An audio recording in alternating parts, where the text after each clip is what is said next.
Network में काम लोग कुछ और करेंगे और इनकम आपको आएगी। और ये सबसे बड़ा स्टैब्लिश है। इस बात है कि जब बिज़नेस मेरे फादर के पास आया, एक शख्स लेकर कि एक बिज़नेस ऐसा आया है जहाँ पर आप अपने सपने पूरे कर सकते हैं, अपनी लाइफ स्टाइल बदल सकते हैं, तो मेरे फादर ने उस बिज़नेस को देखा, समझा। मुझे आज भी याद है 4 से 5 दिन उन्होंने उस बिज़नेस पे स्टडी करी कि आखिर में डायरेक्ट सेलिंग है क्या चीज़।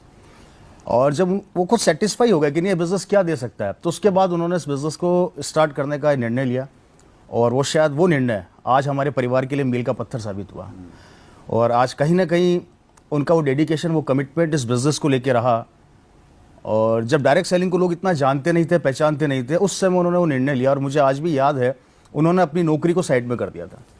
अच्छा, विदाउट नौकरी को प्राथमिकता नहीं देते थे? नहीं, मेरे को आज भी याद है कि जब बिज़नेस उनको समझ में आ गया था तो वो विदाउट पे इस बिज़नेस में आ चुके थे और इस बिज़नेस को करने के लिए दिन रात वो मेहनत करने लग गए।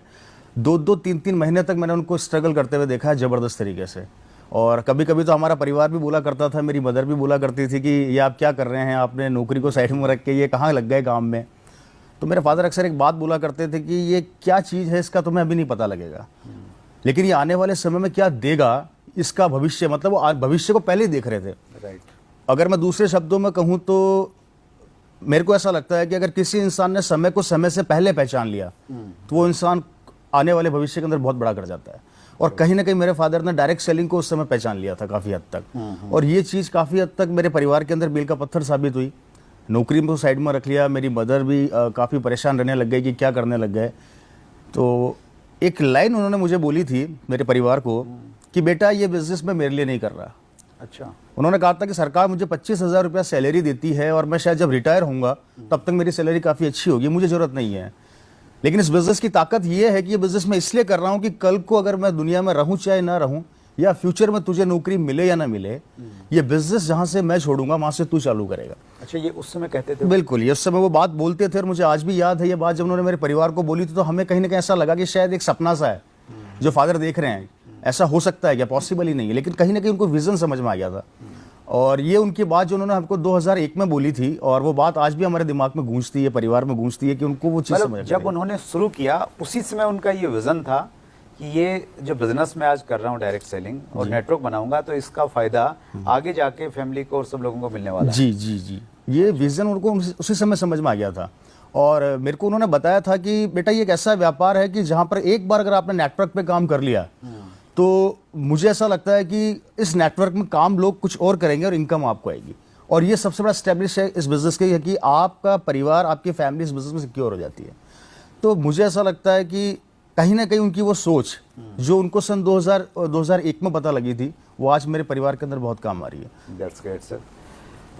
पिताजी ने नेटवर्क बनाया, गवर्नमेंट की जो गजटेड पोस्ट थी उसको साइड में रखा और नेटवर्क में फोकस किया, बहुत बढ़िया। पिताजी का देहांत हो गया 2012 में आई थिंक। हाँ, मैं 23 फरवरी 2012 में मेरे फादर का देहांत हो गया था। तो वो बहुत एक इमोशनल मोमेंट रहा होगा आपकी लाइफ का। और जब पिताजी का देहांत हो गया और फिर आपको कहीं ना कहीं ये मालूम चला कि भाई अब बिज़नेस जो है ट्रांसफ़र होने वाला है आपके नाम या फैमिली के नाम पे, और फिर आपने बिज़नेस करना है, तो वो जो पर्टिकुलर एक मोमेंट था जब फादर की डेथ हो गई, बिज़नेस आपके नाम ट्रांसफ़र हो रहा है और फिर आपने बिज़नेस में आप इन्वॉल्व हुए, तो वो मतलब वो जो चीज़ जो पिताजी कहते थे तो उसको लेके आप इमोशनल थे, आपको कैसा लग रहा था उस समय? देखिए, एक्चुअली वो मोमेंट ऐसा था कि मैं शब्दों में बयान नहीं कर सकता, क्योंकि जब घर का मुखिया चला जाता तो वो सिचुएशन कुछ और ही होती है।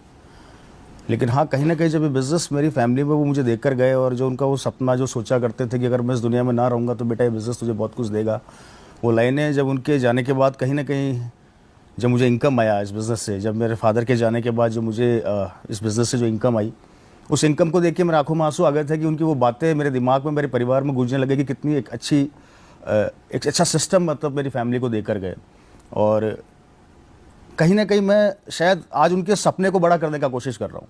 मेरा यही प्रयास है कि हर घर के अंदर एक रवि शर्मा पैदा हो, हर घर के अंदर एक ओपी शर्मा पैदा हो, जिससे कि बच्चों को, आने वाली फैमिली को कोई चैलेंज ना आए। उनके सपने को आगे लेके जाने का एक प्रयास है मेरा, बस उस प्रयास में लगा हुआ हूँ।